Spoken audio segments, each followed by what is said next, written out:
Hello everyone! Welcome to Sarap Cooking Style Vlog. So for today's vlog, samahan niyo ako mag-grocery kasama ang aking Kate. At mag-drive-thru sa paboritong fast food ng aking awesome Kate. Tara, samahan niyo kami.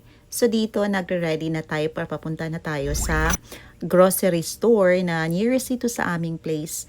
At nakarating na kami dito. At before that, so since may lagnat ang aking youngest son, ayan, bumili muna kami ng medicine sa drugstore.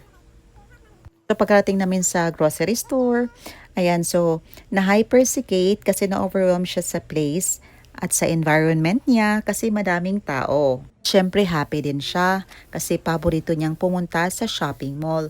Ayan, kumuha na kami ng paborito niyang gatas at saka iba pa mga grocery items na ready na para sa Pasko.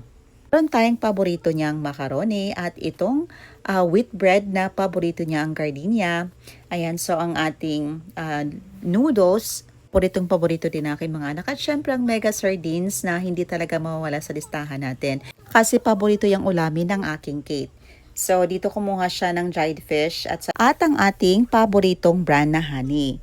Kasi gagawa ako pang boost ng immune system nila kasi usong-uso talaga ang sipon, lagnat, at ubo. At since naubasan na kami ng sabong pangligo, kumuha kami ng sabon at saka ng ating sabong panglaba din. So dito tinuturuan ko si Kate na kung ano ang dapat gawin sa counter. At ayan, siya talagang nag-push ng cart. Malaking tulong na siya sa akin lalo na sa pagbuhat ng mga mabibigat. Kasi medyo malaki ang batang to, kayang-kaya talaga niya.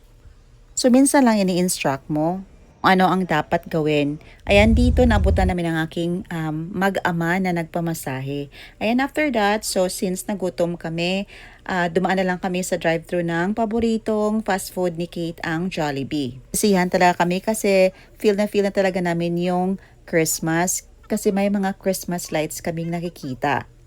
Siyempre excited na din si Kate. Kumain sa paborito niya spaghetti at saka sa yum burger.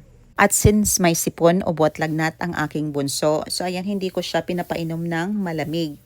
Salamat po sa panonood. See you in my next vlog.